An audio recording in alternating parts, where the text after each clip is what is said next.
네, 안녕하십니까? 예, 귀한 안식일 주님 안에서 이렇게 함께 맞이할 수 있게 되어서 진심으로 또 감사하고 또 기쁘게 생각합니다. 아멘. 오늘 이렇게 예배의 순서를 위하여 또 함께 우리 최영 집사님 또 기도로 협력해 주셔서 또 감사합니다. 노년에 이렇게 접어드시는 우리 어르신들의 기도는 특별한 또 감흥이 있는 것 같습니다. 인생에 또 신앙이 담겨서 이렇게 드려지는 그런 기도들이 또 주님 앞에 연락되기를 간절히 소망해 봅니다. 맞이한 안식일 저희 모두가 또 하나님 주시는 참된 이 평안과 또 기쁨을 온전히 경험하시게 되길 바라고요. 아멘. 오늘은 교회 보내는 권면 시리즈 8번째 시간입니다. 제28장에서부터 제31장까지의 내용인데요. 이 장 제목을 먼저 소개를 해보면 휴일과 기념일에 하는 가족 활동, 휴양, 지켜야 할 마음의 통로, 독서의 선택이라고 하는 제목들이 있습니다. 이 내용들을 교회에 보내는 권면 내용으로 읽으면서 하나님께서 이렇게 세세하게 가르쳐 주시는, 당부하시는 내용들이 있는데 주님의 재림을 맞이하기 위하여 오늘을 마지막 시대를 살아가면서 어떻게 정말 하나님께 살기를 원하시는가를 살펴보게 되고, 이 말씀대로 더 제 삶이 꼴지워지기를 간절히 소망을 해보게 되었습니다. 아멘. 여러분들도 여러분들의 인생의 삶을 돌이켜보면서 하나님의 말씀의 뜻과 조화되어지는 삶을 살아가기로 다시 한번 다짐할 수 있는 시간이 되시면 좋겠습니다. 아멘. 오늘 저는 이 내용을 시작하면서 하나님께서 우리에게 가르쳐 주기를 원하시는 매일의 선택 가운데 하루라고 하는 이 날, 휴일과 기념일에 해당하는 것도 이제 하루죠. 이 날을 어떻게 주님 뜻 안에서 보낼 것인가, 또 휴일이라고 하는, 휴양이라고 하는 그 부분을 통하여서 이 쉼을 어떻게 또 사용하며 보낼 것인가, 그리고 지켜야 할 마음의 통로라고 하는 이 부분을 통하여서 우리의 마음의 문을 하나님께서 원하시는 대로 어떻게 지키며 살아가야 할지, 그리고 독서의 선택을 통하여 하나님께서 바라시는 이 바른 이 영적인 그러한 생각과 또 사상을 가지고 이렇게 선택하며 살아갈 수 있는 그런 삶이 무엇인지를 함께 살펴보도록 하겠습니다. 이 제28장에 있는 내용 먼저입니다. 휴일과 기념일에 하는 가족 활동입니다. 하루를 잃지 말도록 우리에게 권면해주고 있는 것입니다. 거룩한 기념일로 복음의 기회로 활용하도록 안내를 하면서, 공휴일과 기념일은 세상의 쾌락을 따르거나 그렇다고 무관심 속에 지나쳐야 할 시간이 아니라 하나님의 은혜를 기억하고 나누며 복음을 실천하는 날이 되어야 한다라고 권면하십니다. 그래서 세속화도 무관심도 모두 경계하도록 우리에게 알려주고 계시는데요. 무의미하게 보낸다라고 하면 자녀는 자연스럽게 세상을 동경하게 된다라고 이야기를 했어요. 왜냐하면 세상의 즐거움들은 늘 언제나 매혹적이고 늘 이렇게 마음을 끌기 때문입니다. 그렇기 때문에 부모님은 더 나은 대안을 통하여서 이 휴일과 기념일을 어떻게 보낼지를 기도하면서 준비하는 것들이 필요하다라고 이야기를 하고 있어요. 그러니까 하지 말라라고만 하기보다 어떻게 좀 하면 좋을지에 대해서도 살펴보는 것들이 필요하잖아요. 예전에 이제 안식일에 대해서도 우리가 뭐 그렇게 얘기했지 않습니까? 뭐 하지 말고 뭐 하지 말고 하지 말아라. 안식일 언제 해가 지나.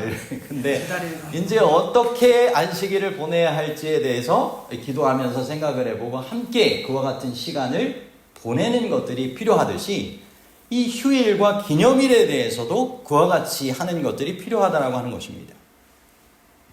그래서 하나님의 사업을 이 첫째로 삼으라고 하는 이 제안을 통하여서 하나님의 은혜를 기억하는 날로 만들도록 이야기를 하고 있어요. 그래서 자녀와 함께 하나님의 인도하심을 되새겨보자라고 하는 것입니다. 하나님께서 어떻게 그동안의 나를, 우리의 가정을 또 인도하셨는지, 또 어떠한 은혜와 기적을 베풀어 주셨는지를 함께 나눌 수 있는 그러한 시간을 갖는 것 필요하다라고 하는 것입니다. 그리고 가능하면 하나님께 봉사하는 날로 이것이 드려진다라고 하면 더 의미가 있을 것을 제안을 하고 있습니다. 그러니까 우리가 뭐 공휴일 또는 뭐 휴일, 기념일에 해당되어지는 것이 이제 다 있을 수 있겠죠, 저마다. 예, 그래서 뭐 여기 이제 생일도 나오는데 생일도 될 수도 있고, 또 무슨 가족 간에 지키면서 지낼 수 있는 뭐 결혼 기념일이나 뭐 이런 것도 이제 될 수도 있고요. 또는 이 어떠한 이제 뭐 관련하여서 우리가 생각해 볼 수 있는 국가에서 지정한 뭐 공휴일 같은 경우도 우리가 생각을 해볼 수 있는 그런 부분들입니다. 특별히 이 생일에 대해서 이야기를 하면서 하나님을 찬양하도록 권면해 주고 있어요. 그러니까 흔히 생일하면 세상의 문화는 어떻습니까?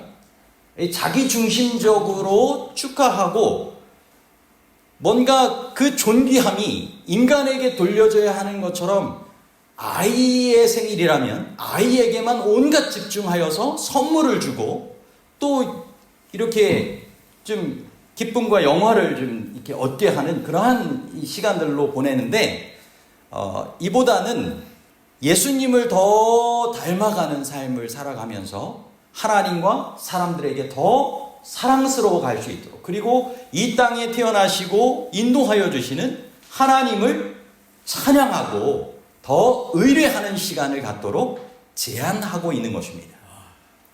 신명기 16장 이 10절로부터 12절에 보면 이 77절, 뭐 오순절, 이 절기에 대한 부분이 나오는데, 내 하나님 여호와 앞에서 즐거워하되 너와 내 자녀와 또 레위인과 객과 고아와 과부들과 함께 할지니라. 그러니까 결국 이와 같은 것들은 하나님 안에서 기뻐하면서 또 축복을 누리면서 이것을 공동체 가운데, 내가 함께하는 가족과 또 함께하는 속한 공동체 가운데 나누며 함께 기쁨과 축복을 이렇게 주님 안에서 경험하는 그러한 날이 되라고 하신 것입니다. 에스더 9장 22절에서도 유대인들이 이런 하만의 꾀에 따라서 멸망당할 위기에 처했다가 하나님의 귀한 개입을 통하여서 역전시켜 주시죠.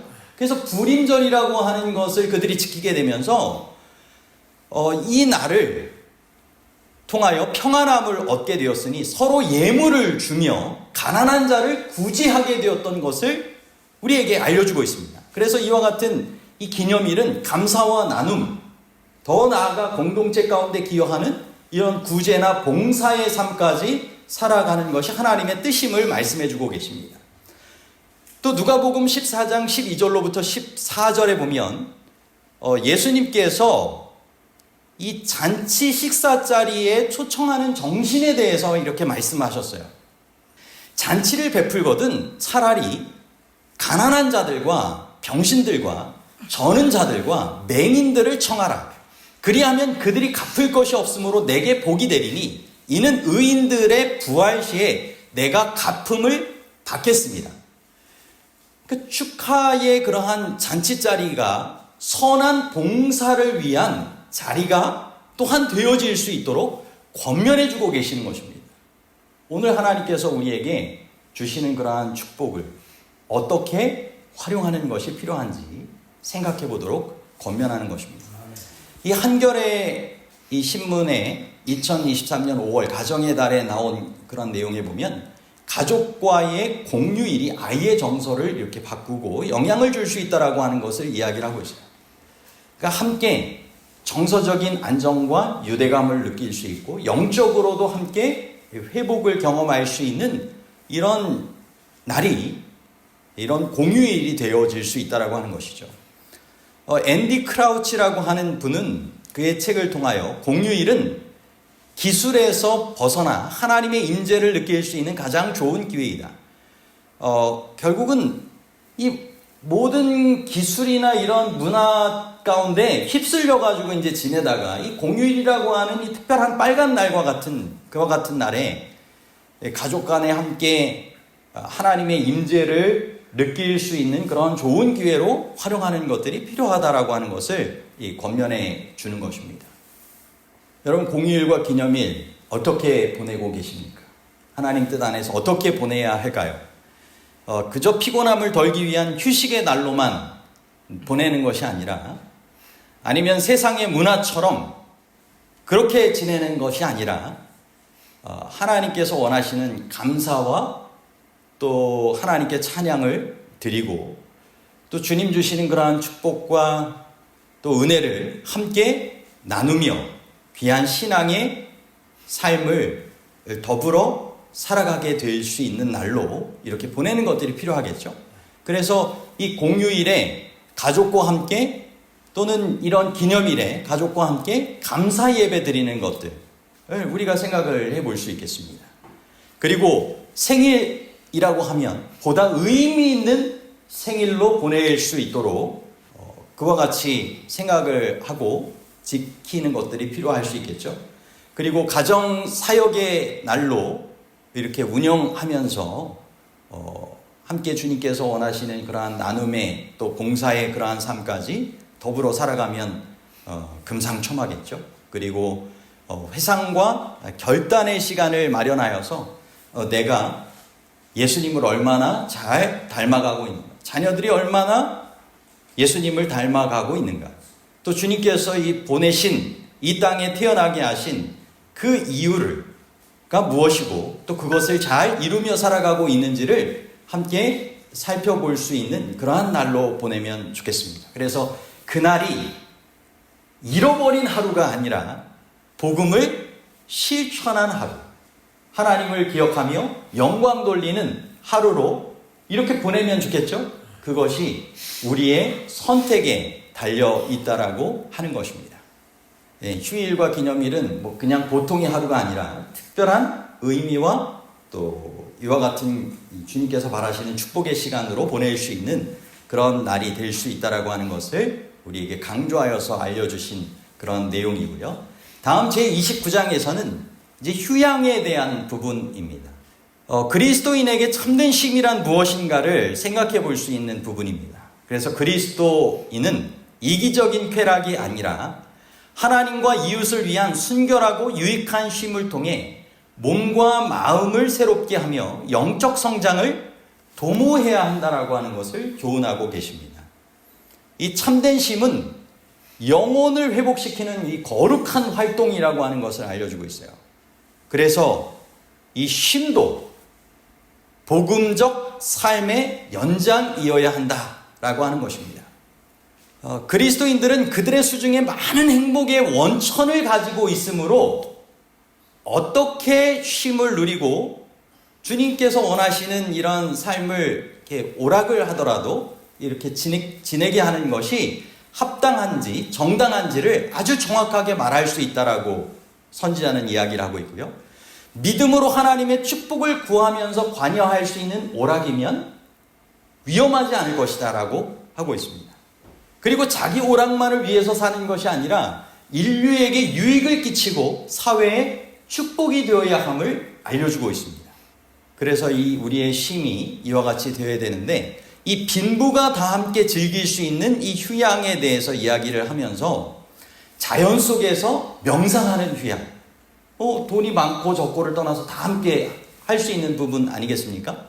그리고 동정어린 말과 친절한 행위에서 오는 기쁨을 함께 경험할 수 있는 것이 바로 주님께서 원하시는 이런 순결하고 교훈적인 휴양과 그러한 오락의 또 시간이라고 할 수 있는 것이죠.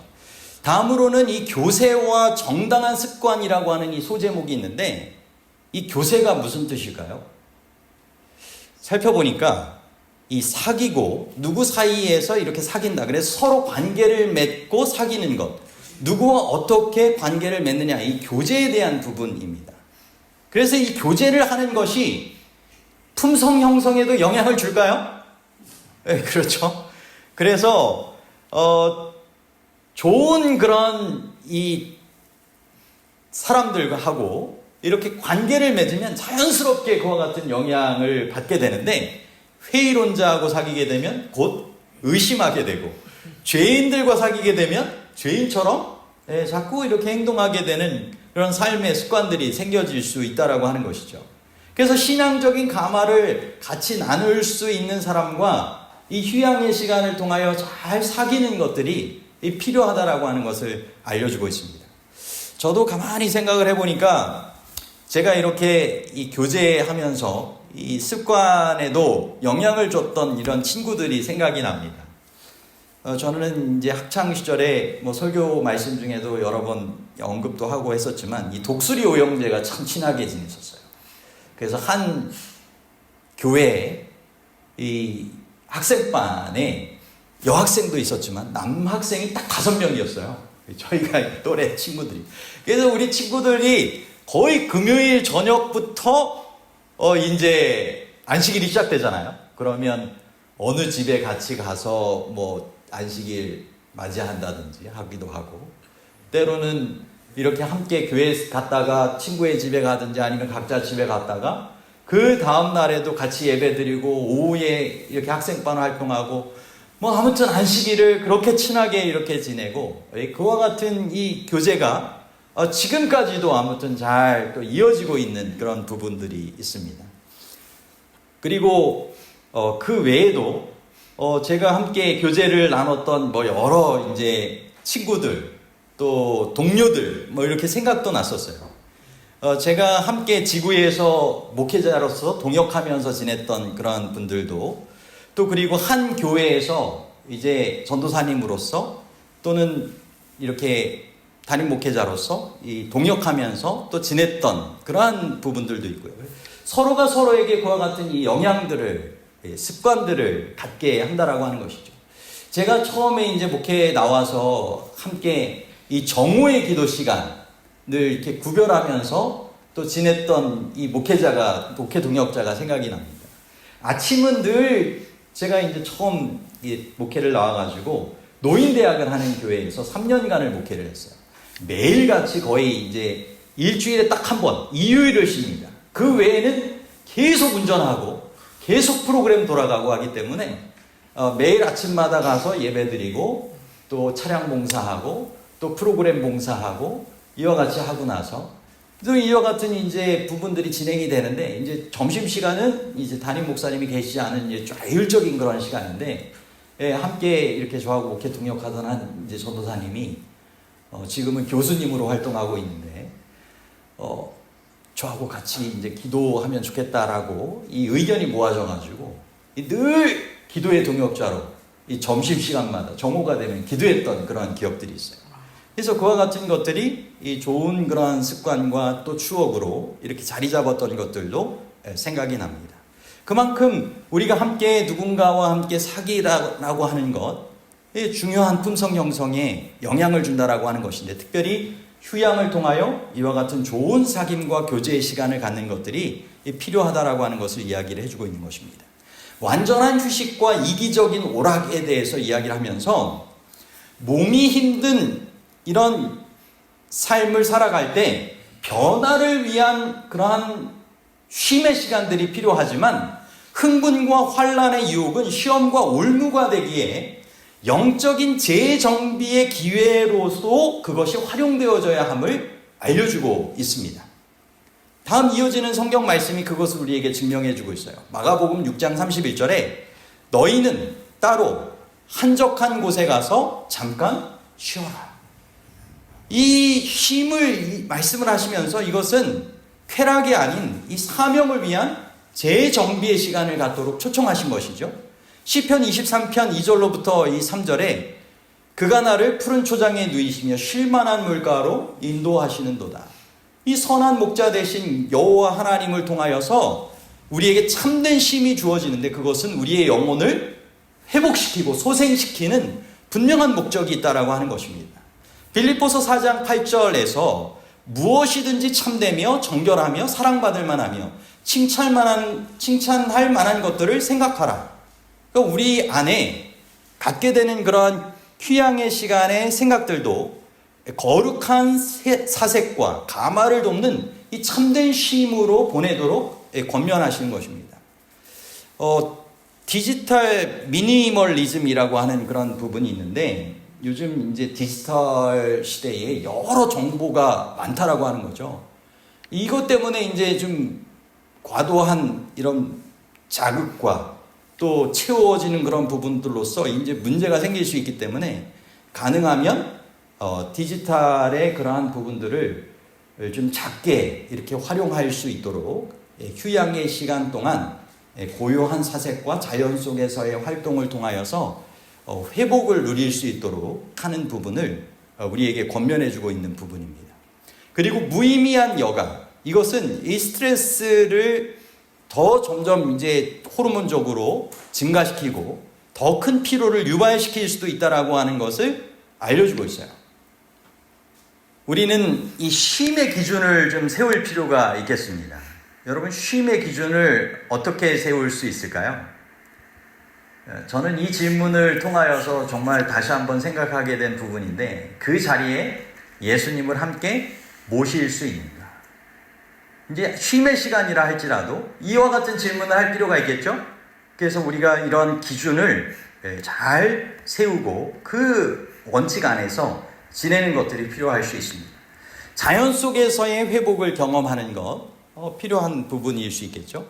함께 산책하고 또 자연 속에서 또 찬양과 또 말씀을 함께 나누고 또 하나님의 그런 이 사랑과 또 능력에 대해서 이야기하는 것 필요할 수 있습니다. 그리고 소비가 아닌 이 섬김의 쉼을 누리는 것, 우리가 생각을 해볼 수 있고요. 그리고 이 사귐과 교제의 기준을 우리가 새롭게 정립하는 것이 필요할 수 있겠습니다. 그래서 좋은 친구는 하나님이 주시는 선물이요 축복이라고 하는 것을 가르칠 필요가 있다라고 하는 것이죠. 그래서 휴양은 영어로 레크레이션이잖아요. 이것은 다시 창조한다, 재창조의 의미도 가지고 있는 것입니다.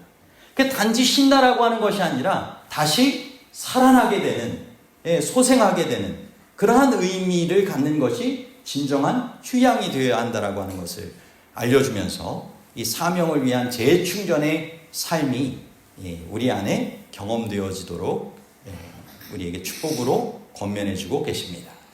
다음으로 이제 제30장은 지켜야 할 마음의 통로입니다.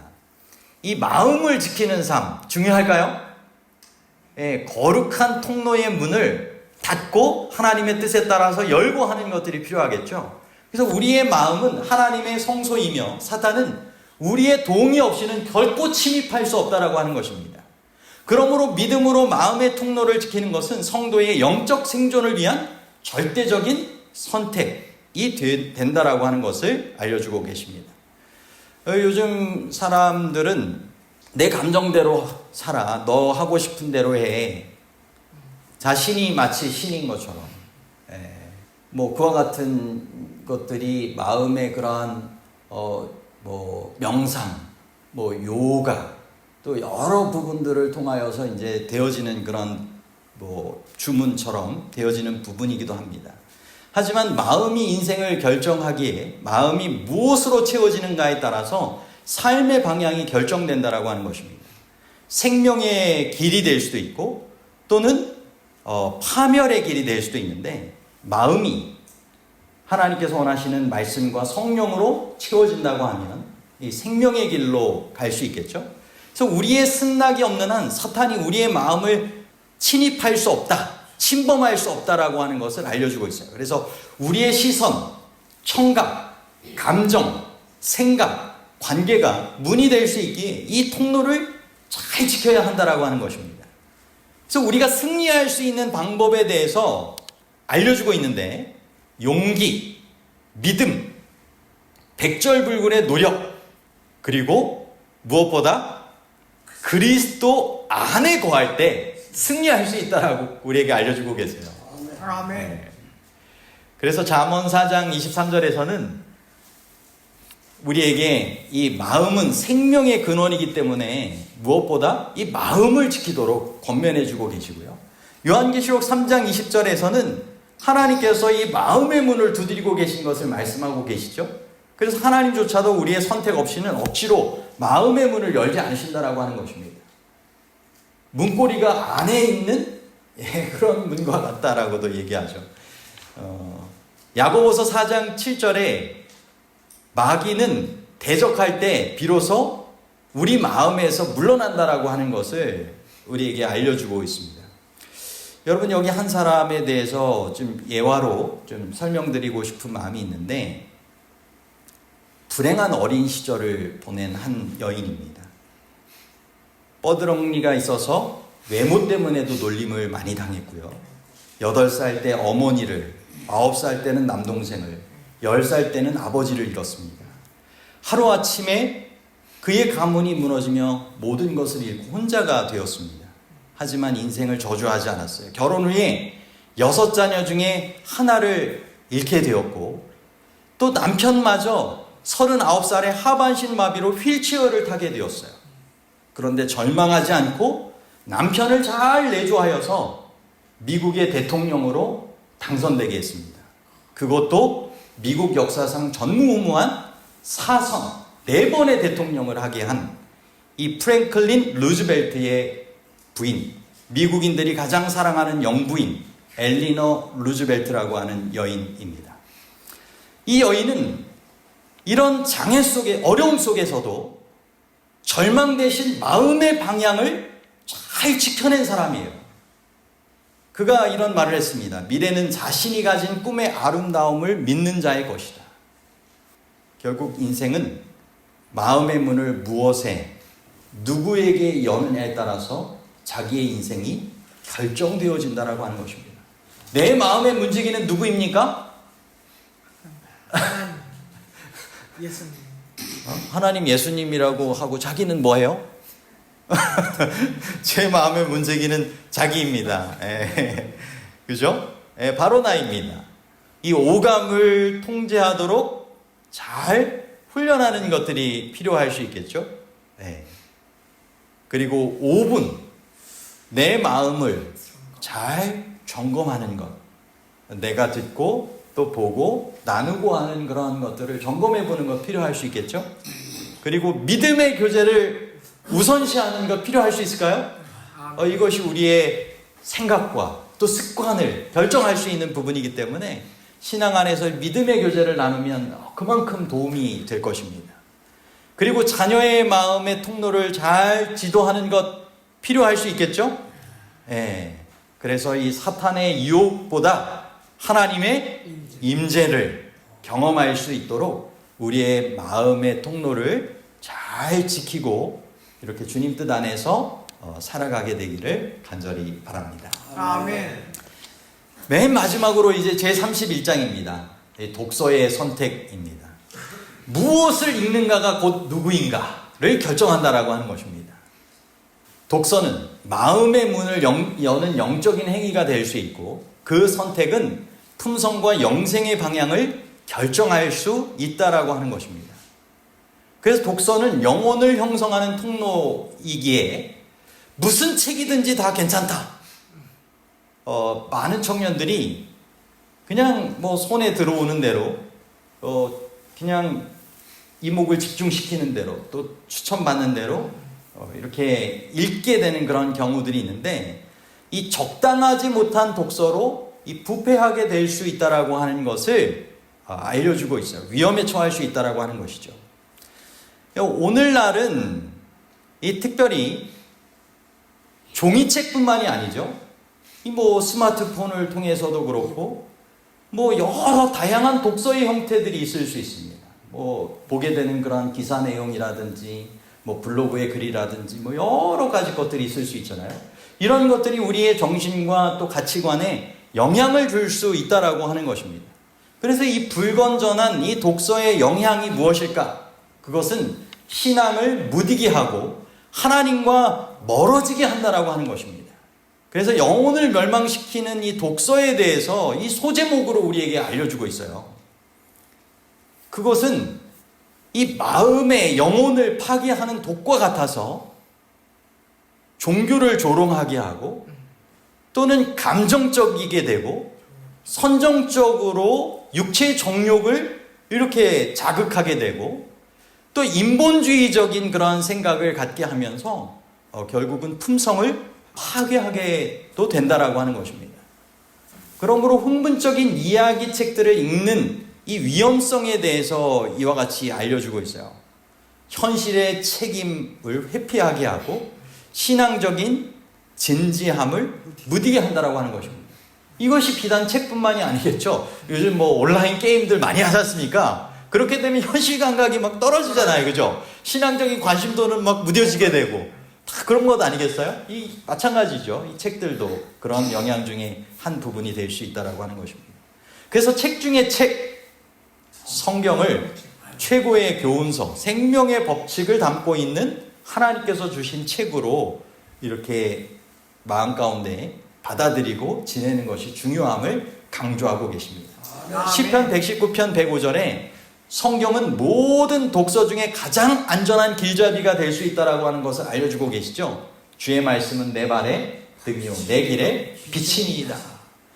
디모데후서 3장 16절로부터 17절에도 모든 성경은 하나님의 감동으로 된 것으로 교훈과 책망과 바르게 함과 의로 교육하기에 유익하기 때문에 결국 성경은 교육의 기준이며 올바른 독서의 척도가 될 수 있다라고 하는 것을 알려주고 있는 것입니다. 청소년들의 독서량이 점점 감소되고 있어요. 그죠? 그리고 자극적인 콘텐츠로 그것이 자꾸 대체되는 경우들이 많아지는 것입니다. 책은 생각의 틀을 바꾸고 존재의 정체성을 결정짓는다라고 뇌과학자인 이 정재승 교수님을 비롯한 여러분들이 공동으로 지은 삶을 바꾸는 책 읽기에 보면 그러한 말이 있습니다. 그만큼 읽는 것이 중요하다라고 하는 것을 강조하는 것이죠. 지금 읽고 있는 책은 어떤 책이십니까? 이것이 영혼의 방향을 결정할 수 있다라고 하는 것입니다. 그래서 독서 전에 좀 기도하는 것 필요할 수 있겠죠? 그리고 성경 중심의 이 독서 루틴, 습관을 만드는 것 필요할 수 있겠죠? 성경이 중심이 되어서 하루에 일정 그러한 시간을 성경을 말씀을 중심으로 하여서 먼저 이렇게 읽고 지내는 것, 그리고 읽고 있는 이 독서에 대해서 평가해 보는 것 필요할 수 있겠습니다. 그죠? 이것이 하나님께서 말하시는 좋은 그러한 책인가? 그리고 신앙의 도서를 함께 공유하는 것도 필요할 수 있겠죠? 좋은 그러한 책들은 함께 권장할 수 있는 것입니다. 그래서 읽는 것이 곧 내가 되는 길이다 하는 것입니다.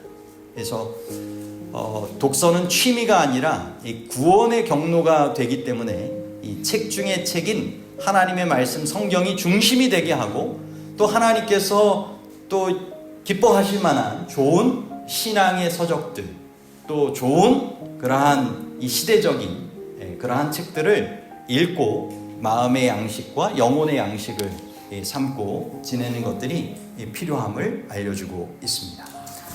오늘 제28장부터 제31장에 대한 말씀을 나눴습니다. 여러분, 하루의 작은 선택들이 중요합니까? 네, 중요합니다.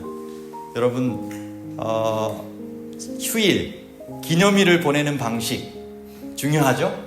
네, 휴양을 어떠한 태도로 무엇을 하며 지내는 것인지 중요하겠죠? 마음의 문을 잘 지키는 것, 그 감각을 유지하는 것, 하나님의 뜻에 따라서 또 행하는 것 중요하겠죠? 그리고 손에 든 이 책에 어떤 책을 읽느냐, 이 중요한 것입니다.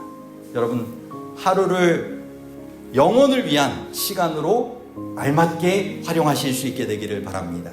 아멘. 쉼을 주님께서 원하시는 참된 회복과 소생을 위한 그러한 재창조의 시간으로 삼게 되시기를 바랍니다. 아멘. 그리고 마음을 정말 성령님께서 머무실 수 있는 좋은 그러한 공간으로 지켜가시게 되기를 바랍니다. 아멘. 그리고 독서를 통하여 하나님께서 원하시는 좋은 품성과 습관들을 또 잘 결정해 나아가시게 되기를 간절히 바랍니다. 아멘. 우리가 하루하루 무엇을 선택하고 또 살아가는지가 우리의 믿음의 실제적인 모습을 나타내게 될 것입니다. 하나님께서 원하시는 그러한 삶을 다시 한번 점검하셨으니 말씀대로 순종하는 우리 모두가 되시기를 간절히 바라며 오늘 말씀을 마치도록 하겠습니다. 아멘.